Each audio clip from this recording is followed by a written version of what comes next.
All right, welcome to the 27th edition of the Sports Mashup. It is officially September, which really means that football is about to begin. That's why when we start off with the NBA right here and right now, you're not going to hear a lot about it because there's not a lot happening, and it's football season really. So the main focus will be on that. The Cavs, as we start in the NBA, landed former Bulls lottery pick Lauri Markkanen in a three-team deal. Larry Nance Jr. to Portland, Derek Jones Jr. to Chicago, and a 2022 lottery protected first-round pick to Chicago as well. It's a sign and trade. Markkanen signs a 4-year, $67 million extension. Now, Markkanen was not working out in Chicago.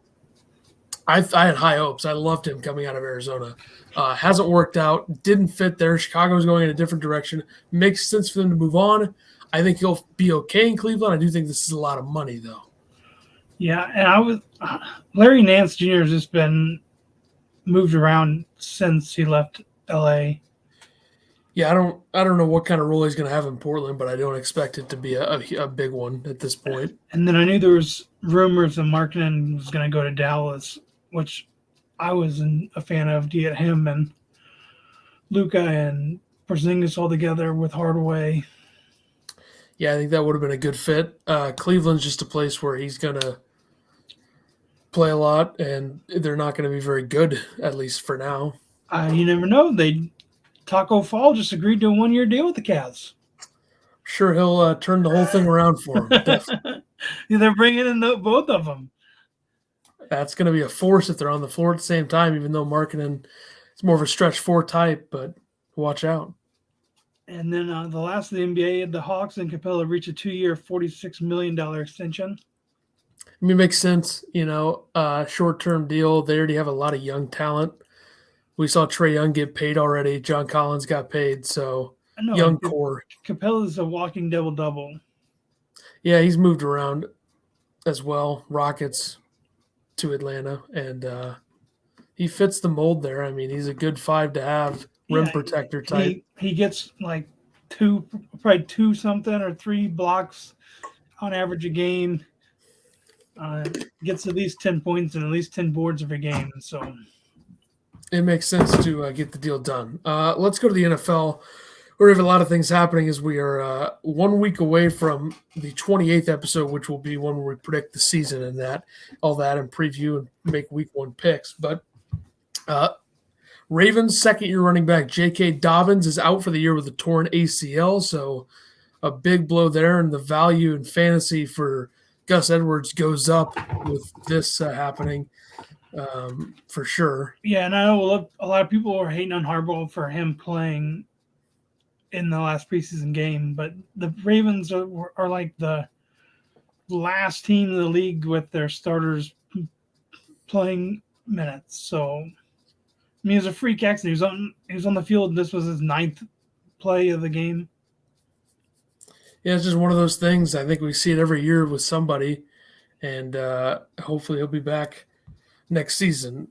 Patriots released Cam Newton, making Mac Jones a starter. I thought that there was a increasing chance that Mac Jones would end up being the starter, but I don't know if I saw them releasing Cam. No, I thought they would still use him as a, need a couple yards on a third down, bring him in to run pass option. Yeah, I mean, I think it's more of a system thing at this point. They kind of want,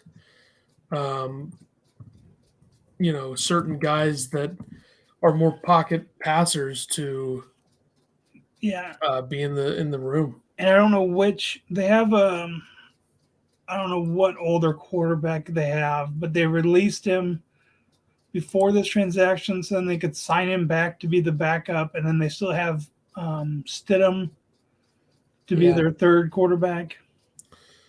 Yeah, I like it, though. Give Mac Jones a chance. He looked really, really good in preseason. He looked good enough to be ready to start. I don't know how good they'll be this year with him. You have to think their defense bounces back, and they've added some more weapons on offense. But no, and this just shows that he was passed over by many teams who should have drafted him earlier.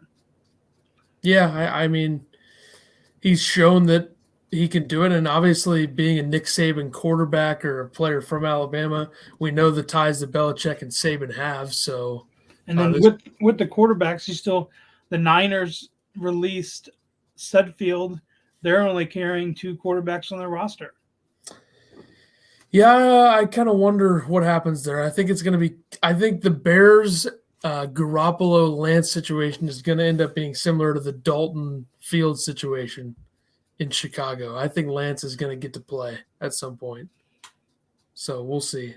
Packers Saints week 1 will be played at TIAA Bank Field in Jacksonville due to the Hurricane Ida. Saints may not play a home game until week 8, or home game in New Orleans, because I believe they start the year with 2 home games and 5 road games, and assuming they'll play this home game in Jacksonville, then their other home game, who knows where it could be Jacksonville, could be Dallas, but this is what it is, I guess. It had to be an NFL facility. It was supposed to be in Dallas, but there's a concert there that weekend, I guess, so safety, I guess, would be the big thing with the concert there and the way that what they do to the stadium. I don't think you want a game being played there a day later. No. The Packers cut punter J.K. Scott, who they completely wasted a 5th-round pick on. He was not good. He just fell apart. I thought he'd be so much better than he ended up being.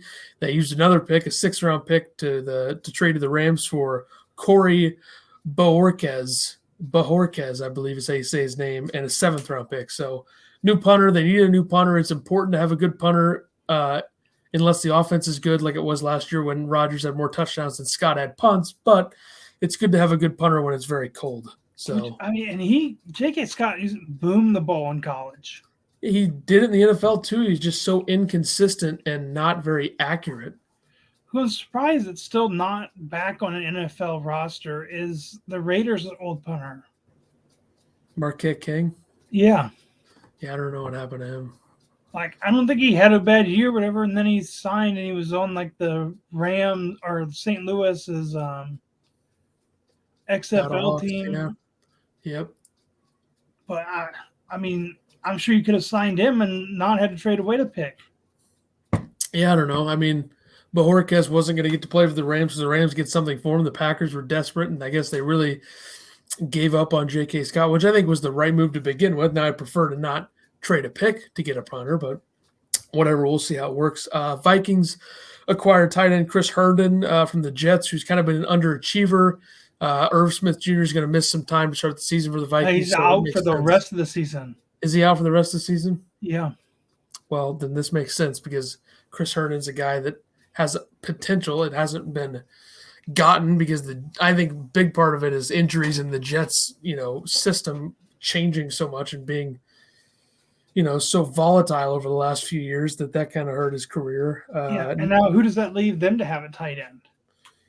The Jets? Yeah. I think they drafted a younger guy. Because where'd Rudolph go? Giants.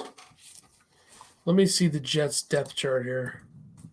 Good question, because Zach Wilson is going to need a tight end. And then while he's doing that, you got Jalen Hurts was named the starter for the Eagles. With Gardner Minshew as the backup. So we'll see. And then don't they also have the Ravens' old quarterback? Flacco? Yeah. I think he was there. The Jets tight ends are Tyler Kroft and Trevon Wesco. All right. So not ideal, We'll see. Let me see the Eagles depth chart here. Yeah, so are you sure Minshew's the backup? Or is he the third string? They traded for him, so. Well, I know that. But I guess he's technically the third, even though I think if Hurts got hurt, I think Minshew would be a guy that they go to over Flacco. But maybe I'm wrong. I don't know. Who knows? It depends on how early it is. If it's early, Flacco knows the system. Hurts or Minshew still got to learn everything. Yeah, that's true. And get some time with the receivers. The Giants will retire Michael Strahan's number 92 on November 28th against the Eagles. So there you go. Well deserved. The NFL Top 100 list is fully complete. I have one problem with this. This is based off of last season, right? You cannot tell me that number 1, Travis Kelce, should be ranked ahead of Devontae Adams. He's not a better player. Number 2, Rodgers is 100% the number 1 quarterback from last year. Like, Mahomes is great. Rodgers was better last year. I don't understand why they do this. Like, Aaron Donald being the number 1 player, whatever, fine.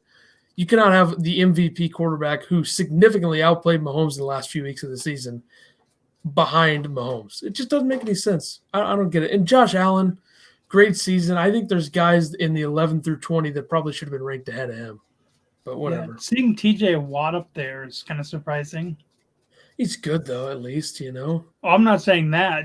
But seeing him in the top 9 is. Yeah, I don't know. The whole list is weird every year, but whatever. Let's do this Lions thing before we go to the fantasy. Veterans player Brashad Perriman was cut from the Lions on their 53-man roster, but agent says he's going to sign with the Bears. See if they can get another weapon in there. They have pretty much a solid 1 and 2 with Robinson and Mooney, I think. So yeah, he's more of a slot guy. Mooney's fast too, though. I wonder if he'll get some. Yeah, but he's their deep threat. Yeah, that's true. And they always underutilize Allen Robinson, and you know this pisses me off that he's still even there, and they keep giving him the franchise tag because you know he wants out of there. Yeah, well, I just go back to the fact that he had a chance. Yeah. I'm with the Packers, but he didn't. What an idiot. Okay, my fantasy team real quick. Just run it down and discuss for a moment before we get to PPR or non-PPR. It is PPR. How many teams? 10 teams. We tried to get 12, couldn't get it done. I think you'll be able to tell that my team's you pretty never good. asked me. 10 teams.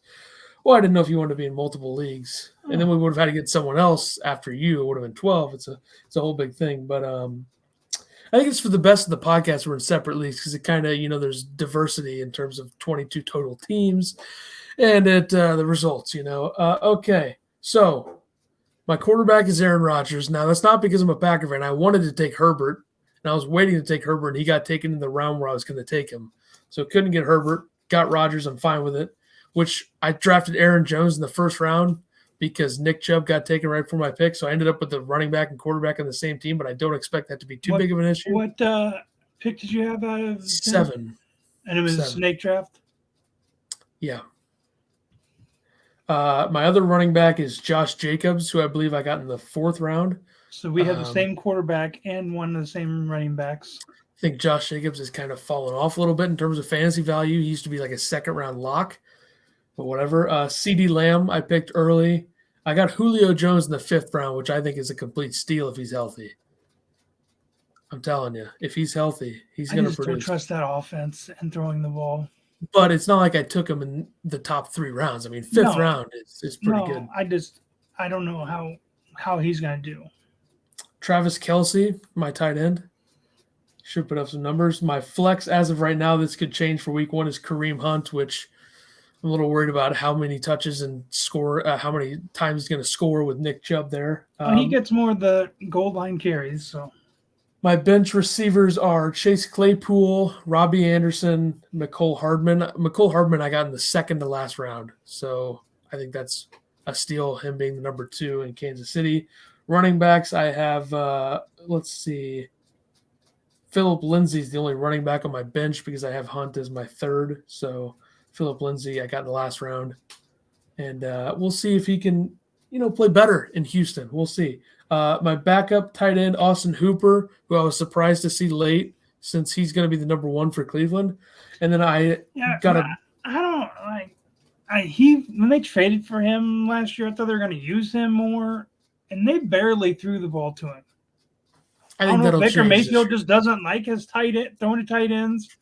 Or what? It'll change. It's going to change. But he threw to Mark Andrews all the time in college. Just dropped something off my pen. My backup quarterback is Trevor Lawrence because I'm only going to use him once unless Rodgers gets hurt. So last year my backup quarterback was Carson Wentz, who was terrible. So well, you never know either. You could get like Aaron Rodgers against a really good defense, and that week Lawrence could be against like one of the worst teams in the league by that whatever week. It depends on the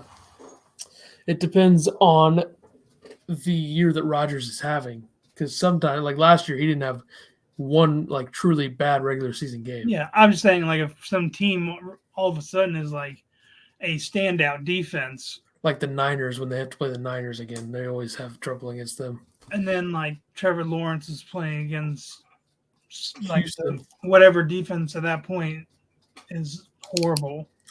My kicker is Robbie Gould, and my defense is New England because I trust Bill Belichick to get that defense back to a spot where they're good. Robbie Gould. Yeah, he seemed like he's gonna, do his job. So we'll see. When'd you take him? Second to last round or third to last round? I waited for everything, kicker defense wise. Well, no, I just mean like I didn't know if you had a shot to get one of the top two, and then Tucker or Tucker's overrated. What is the Chiefs kicker? I have him. So there you go. I feel pretty good about my team. They gave me a C on the report card, but I'm not worried about that. I think that too. Yeah, I don't think they know what they're doing. Like, I have a team with Travis Kelce. What is this on? Yahoo. Oh, okay. I think Barrow's got an A- on his team. That's the only one that got a good grade. I want to see. I also got a trade request already via text. Not on fantasy yet. They wanted to acquire Jonnu Smith from me, who's my backup tight end, who I drafted in like the 12th round. Or for what? 10th round. They want to give me Michael Pittman Jr. because T.Y. Hilton, who I have, is hurt. Because he drafted Irv Smith. I would consider that. But he also drafted Pittman in the 14th round. So he's asking for my 10th. And that's also the round I picked. That's also the round I took T.Y. Hilton, was in the 14th. So you're offering me your 14th for my 10th. I think Pittman's better than a 14th round pick in fantasy. I think he's like a 12. I had him last yeyer, and it was horrendous. Well, his quarterback was Phillip Rivers. I mean, you need someone in there. Right now, you don't know who's his quarterback now. Well, I think Wentz is going to be ready, and I think Wentz as Frank Reich as his coach and play caller, I think that's much better than what Wentz has been in Philly since Frank Reich left. Yeah, but then I'm also having T.Y. and him. Yeah, that's true. I don't know. I forgot. I already made a trade. I remember. I didn't even draft Philip Lindsay. I remember. I panicked. Drafted AJ Dillon because I had like 1 second left, and I was about to take a defense, and I was like AJ Dillon, and then I just pressed it. And I had to trade him. I traded him to John for Philip Lindsay, which that was like my 11th round pick for his 15th round pick. But here's the thing. AJ Dillon is so overrated in fantasy projections and also I can't have the two Packers running backs and the quarterback. It's just overkill. So I had to do it. Well, I mean, you could, because what if Aaron Jones gets hurt? You already know you've got the guy. Yeah, it just becomes a whole big thing. I don't know. Aaron Jones probably will get hurt, but whatever. Let's go to golf, where we saw incredible playoff. Yeah, you had the BMW Championship winner Patrick Cantlay, and what was it, a 4-hole playoff against DeChambeau? 6 holes, I believe. 6 holes felt like 18. Wins 1.7 million, shot 27 under. Yeah, they were tearing the course up for sure. Caves Valley in Maryland, but DeChambeau had about 3 or 4 putts within 10 feet to win the tournament and missed them all. So Cantlay was making huge putts. He made a couple of long putts to keep the playoff going. He made a long putt to have the playoff at all. Just an unreal win for him. And now we're on to East Lake to finish the season. Yeah, tomorrow starting the Tour Championship, defending champion Dustin Johnson at East Lake Golf Club in Atlanta, Georgia. Starting strokes. So based on FedEx Cup points and standings, it's the top 30 in the standings, so they'll start with a certain amount of strokes. You'll have Cantlay at 10 under to start, Finau at 8 under, DeChambeau at 7 under, Rahm at 6 under, Cameron Smith at 5 under. Then you'll have JT, Harris English, Abraham Answer, Jordan Spieth, Sam Burns at 4 under, Morikawa, Sung J.M., Victor Hovland, Oosthuizen, and DJ at 3 under, Rory, Xander Schauffele, Jason Kokrak, Kevin Na, Brooks Koepka at 2 under, Corey Connors, Hideki Matsuyama, Stuart Sink, Joaquin Neiman, Scotty Scheffler 1 under. Then you'll have Derek Daniel Berger, Eric Van Rooyen, Sergio Garcia, Billy Horschel, Patrick Reed at even. So we'll see. We'll make our picks later. This is, of course, I think this is a situation where we could see a guy who's at 4 under like JT or a guy like Spieth make a huge run and win this thing. I don't know. We'll see. It should be very interesting to see how that goes down. But yeah, and Atlanta's going to be busy. You got this going on in Atlanta. You've got what football game was it we said was in Atlanta? That's Louisville Ole Miss. That's Monday. Yeah, I mean you're going to have college football in the state of Georgia as well. Georgia plays at home against Clemson. Yeah, lots going on there. I don't know where exactly Georgia's campus is, how far it is from Atlanta. Yeah, I don't know. But I'm sure Atlanta's airport and everything's going to be pretty busy.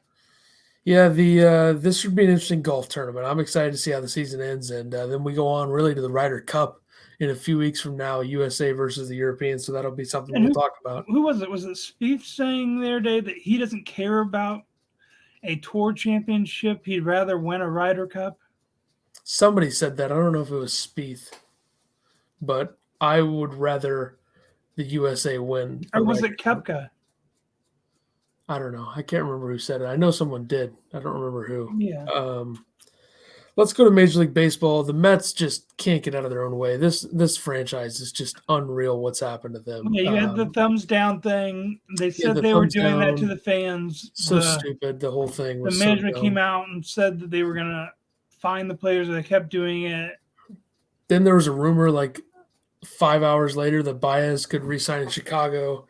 Yeah, he apologized to the fans. Lindor apologized as well. Now you have their GM getting DUI charges, and he's not even like their GM. He's their stand-in GM because they fired the other one, correct? They fired the other one due to harassment. This one was a stand-in GM.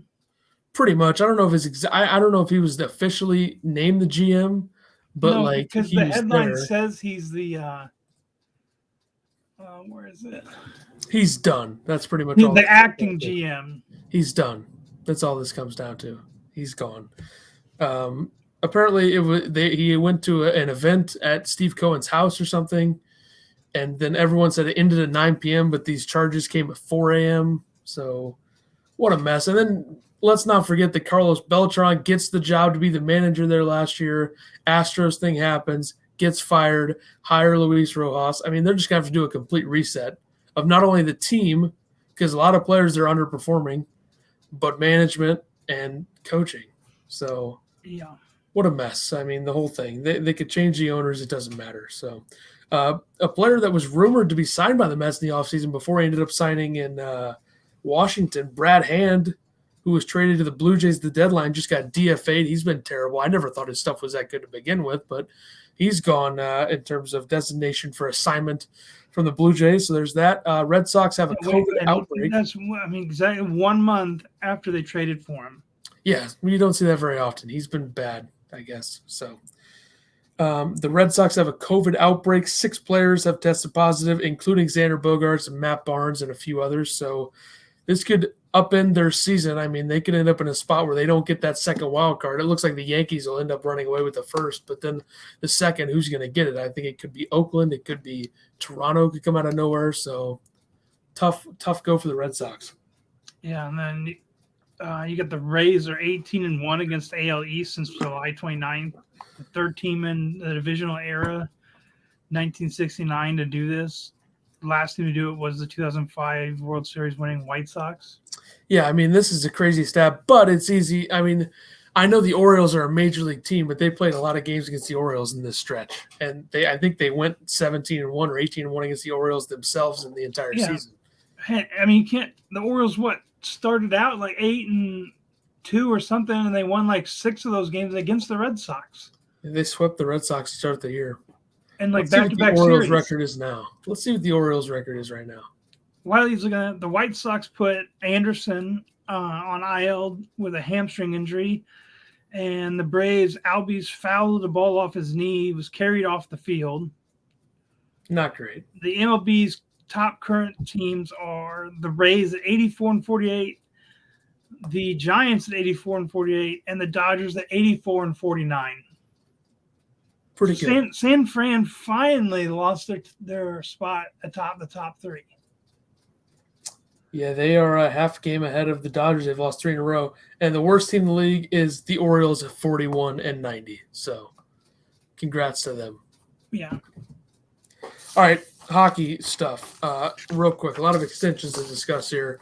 A couple of Central Division extensions, and we'll add the one at the end of this as well, since there's another Central Division extension.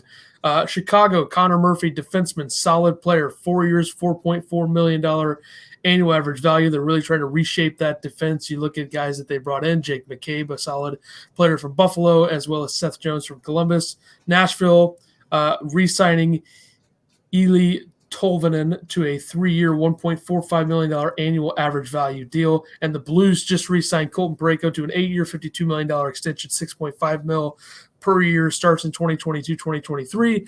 That deal is going to look terrible unless he returns to what he was a couple of years ago. He's really gotten screwed up by back injuries and other issues over the last couple of seasons. If he doesn't return to that, this contract could be very troublesome. Yeah, that's a long extension for all the issues he's had. Yeah, $19.5 million between three defensemen, Parayko, Krug, and Falk, over the next 6 years. So you could send Krug back to Boston. I wouldn't hate that for the wrong price. I mean, I like Torrey Krug, and I think he had a pretty good season, but he doesn't fit us as well as he probably fits Boston. But whatever. A little bit of a shocker. Carolina giving Habs forward Jesperi Kotkaniemi a 1-year, $6.1 million offer sheet, a $20 signing bonus on this, which is trolling Montreal because Montreal gave Canes star Sebastian Aho an offer sheet last year. Aho wears number 20, so they're messing with them. And then the quote from Canes GM Don Waddell was the exact quote that Canadiens GM Marc Bergevin gave after that offer sheet. Something like, Jesperi wants to come to Carolina. We gave him an offer sheet. He signed it. He's excited about our young core. Last year, Bergevin said Aho wants to come to Montreal. He signed it. He's excited about our young core. So Carolina just messing with him. I don't even know if Montreal is going to match this. They might just let him go. Really, a $20 signing bonus? Yep, $20 signing bonus. Because Aho wears number 20. So, boom. And they're messing with them. Unknown whether Montreal will match. Who knows? They're exploring the center market outside of Kotkaniemi, who really had an up-and-down season. He's got a ton of upside, but I don't know what kind of player he's going to be. The Habs might look into trading for Coyotes center Christian Dvorak if they let Kotkaniemi go. Here are some RFAs that could maybe get offer sheets in the next month if they don't reach a new deal with their teams. You have Elias Pettersson from the Canucks, Brady Tkachuk and Drake Batherson from the Sens, Nolan Patrick from the Vegas Golden Knights, Kyler Yamamoto from the Oilers, Rasmus Dahlin from the Sabres, Philip Hronik from the Red Wings. Then I put Sorokin on here, but Sorokin just signed an extension with the Islanders, so you can cross him out. Also, Zach Parise signed with the Islanders. Paul Murray re-signed with the Islanders, and Cizikas re-signed. So they announced some contracts there. And has there been any progress on that dude from Minnesota? Kaprizov, I know that they're talking still. So I think it's going to get done. I think the KHL thing was kind of a bluff because they set a quote-unquote deadline for negotiations with the Wild, but that deadline was a week ago, and they're still talking, so I expect that to get done. It's now all but confirmed that the NHL players will attend the 2022 Beijing Winter Olympics. So there is that Olympic break in the schedule will happen. I don't know how this will affect teams and playoff runs and injuries and such. Hopefully it doesn't have too much of an effect, but I did see a stupid article that said something about the Canadian team with stars Connor McDavid should watch out for the China juggernaut hockey team or something. The score could be 100-0 or something. China has a juggernaut hockey team. I guarantee you if Canada plays China in the Olympics. There's a hidden China league that no one knows about. I mean, that's what they make it sound like. They act like this is like the Russian team that the U.S. beat in '79. I mean, Canada would beat China 15-0, maybe 20, and the U.S. would almost do the same. So I don't know. We'll see. Okay, college football.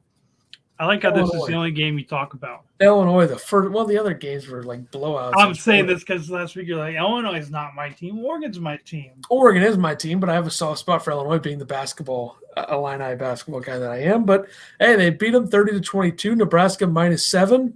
Doesn't happen. They become the first team to get a win in the college football season. And now they're going to ruin it by losing to the University of Texas San Antonio. This was the first game? Yeah. Are you sure? College football on Fox Twitter tweeted that Illinois is the first team to win this year. Okay.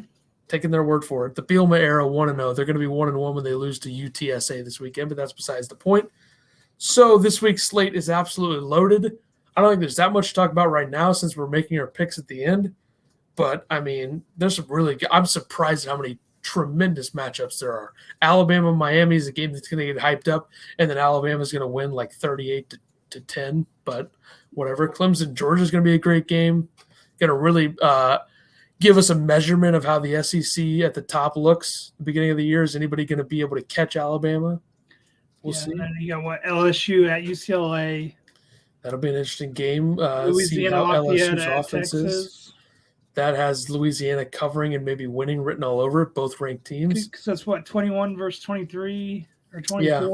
Texas -8. I would stay so far away from Texas -8. I mean, so far away. If we've learned anything from Texas football in the last decade, it's that they are not as good as they are supposed to be ever. So, all right, let's do the picks because we can talk about the college football then. And last week, had a little bit more with the college football added to the games. I went a total of 5-3, 3-2 in Major League Baseball, 2-1 in college football. I got UCLA destroyed Hawaii, so I got the cover there. UConn got destroyed by Fresno State, lost that one. And then the other one was like UTEP. And New Mexico State. Yeah, UTEP covered. I believe I picked them. So 2-1 there, 3-2 in Major League Baseball. JT, Cameron Smith, Victor Hovland were tied for 22nd, 34th, and 17th. Koepka, I had him finishing top 5. He finished tied for 22nd. Spieth to finish top 10. He finished tied for 34th. So not great in the golf, but I hope I can hit one this week. Yeah, I was 2-3 in NCAA football. We had switch games. I had the Fresno State covering, but then I had Hawaii plus 18. And UCLA decided to blow them out. I went 5-4 total. I was 2-3 in baseball, but I got one in golf. I had Louis was tied for 38th, Spieth tied for 34th. I had Bryson to win, but he finished second. I had JT to finish top 5. He was tied 22nd. And then I did have Dustin Johnson top 10. He tied for 6th. It was a quiet time for 6 too. Not a lot of people were talking about DJ. He was just raining putts in on Sunday. He shot 5 under, 2 under, 7 under, 6 under. So it's day 2. If he just would have had a better day 2, he would have been in the mix. Yeah. I mean, he shot 20 under. Any other tournament, you shoot 20 under. Yeah, and here's the point of the thing that proves that. I think that was the first time Sergio had ever shot 20 under at a 72-hole tournament. Was on Sunday. He shot 20 under. I went 5-4. I'm now sitting at 84 and 74. I'm 85 and 68. So I'm making my games, even though Ethan had all those rainouts and postponed games that didn't count. I'm making my comeback. This week could be a swing because there's a lot of things happening. We got a total of 15 games that are guaranteed to count, and then the golf, 5 others that could count. So yeah, we'll start Tour Championship. I have Patrick Cantlay at plus 380, John Rahm at plus 380, and Colin Morikawa at plus 3,700 to win. I have Dustin Johnson at plus 280 to finish top 5. And somehow I got Justin Thomas at minus 135 to finish in the top 10. But, I mean, I guess there are only 30 golfers. Yeah, and JT starting out in the number 6 spot in terms of strokes. So, okay. I have Rahm plus 350 to win. He's always the favorite. He's always up there. I expect it to be that way. DJ plus 2,200 to win and Spieth plus 2,200 to win. I could see Spieth or DJ coming out of nowhere and getting another Tour Championship for themselves. Cantlay to finish top 5 minus 140. I think that's almost a lock unless he just plays horribly. Koepka to finish top 10 plus 180. I think that whenever the moments are large, he kind of wakes up for it, and I think he'll have a good week. It should be interesting. Let's do Major League Baseball, then we'll do the college football. 5 games for baseball tomorrow. Yeah, I got Oakland minus 170 over Detroit. Tampa minus 150 over Boston. I got the Pirates plus 100 over the Cubs. Indians minus 120 over Kansas City. And the Rockies plus 120 over the Braves. All right, I have the Rays minus 150 against the Red Sox, the Brewers plus 135 against the Giants, the A's minus 170 against the Tigers, the Royals plus 100 against the Indians, and then the Braves minus 140 against the Rockies. So you're Now we against me go. on 3 of these games? We both had the A's, I know that. Or 2? You're just against me in the Indians and Rockies game? Looks that way. Now we go to college football, and let's do the primetime games first since we have the same ones. Yeah, so we're picking now. We got one game each from the top 5 Power 5 conferences, and then we pick 2 random games, and then we have 3 primetime games. Yeah, let's do the primetime first, and we'll make both of our picks since it's the same game. We'll start Clemson and Georgia. Clemson 3-point favorite. I got Georgia plus 3. I like Clemson minus 3. I think new quarterback there, DJ Uiagalelei, is going to have a good season. Give me the Tigers to roll. Not roll, but cover the 3, maybe win by 6 or 7. I don't know. Playing at Georgia, I think Clemson's overrated. Let's go Dogs. I can see it going either way. Florida State, Notre Dame, Sunday game. Yeah, Florida this is State at Florida is State. Notre Dame 7.5-point favorite. Yeah, I got Notre Dame minus 7.5, even though they're going into Florida State. But it's not like they're going into new territory. I think Notre Dame's overrated, and I'll take Florida State to at least cover the number. I think they can cover. I don't know if they'll win, but they can cover. At least Florida State has like competent coaching now. Jimbo Fisher is better than what they've had, so that's good. Ole Miss and Louisville is a Monday game. Ole Miss 10-point favorite. Wait, Jimbo Fisher? He's at Florida State, isn't he? I thought he's at Texas A&M, isn't he? Oh yeah. Yeah, he left. It's Norvell. Sorry, they have competent coaching in Norvell. You want to change your pick now? No. Norvell's better than Willie Taggart, who's an absolute fraud. Don't even get me started on him. Did Jimbo Fisher leave Florida State to go to Texas A&M? Because I thought it was the other way around. It was the way you just said he left Florida State.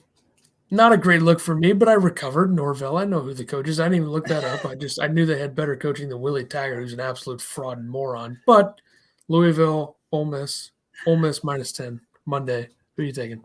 I got Ole Miss minus 10. All right, I do as well. Because I don't know what Louisville has. They suck. That's both these teams are unranked. I'll take the SEC team over the ACC team any day of the week. Okay, your ACC pick.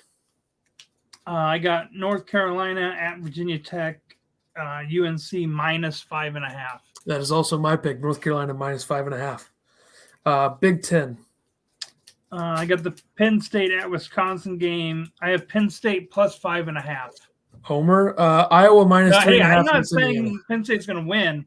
I just think if they lose, it's only going to be by 3. I think this is going to be a really good game. I can see it. Iowa minus 3.5 against Indiana for me.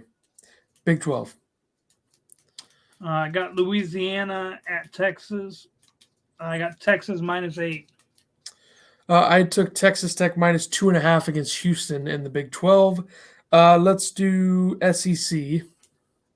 I got LSU at UCLA, LSU minus 3. I'll also take LSU minus 3 for the SEC pick. Pac-12. I got BYU at Arizona. This is the Vegas Kickoff Classic.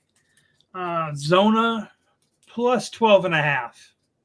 I like that pick. Zach Wilson's gone. New quarterback in for BYU. I wanted to not lay a lot of points or give a lot of points in most of these games, but I will take my Oregon Ducks minus 20.5 against Fresno State, who just destroyed UConn. They're going to be coming off of a high, and they're going to lose by 25. So. And where's this game? Is it at Oregon? Yes, I believe so. Okay, 2 random games. I have Alabama at Miami. Bama minus 19.5. What's your second one? Indiana at Iowa. Indiana plus 3.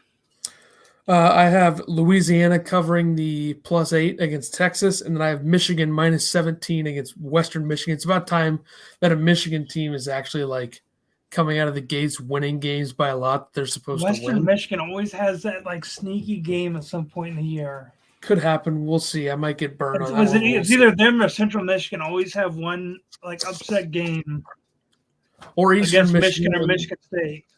Eastern Michigan pummeling Illinois a couple years ago. That was pretty bad for Illinois. So, all right. Well, lots to be figured out this weekend in terms of picks. We'll have even more next week as we preview the NFL season. That was 20 picks. Yeah, there's going to be a lot to cover next week. So we'll see you next week for the 28th edition NFL preview coming next week for number 28, and we'll see you next Wednesday.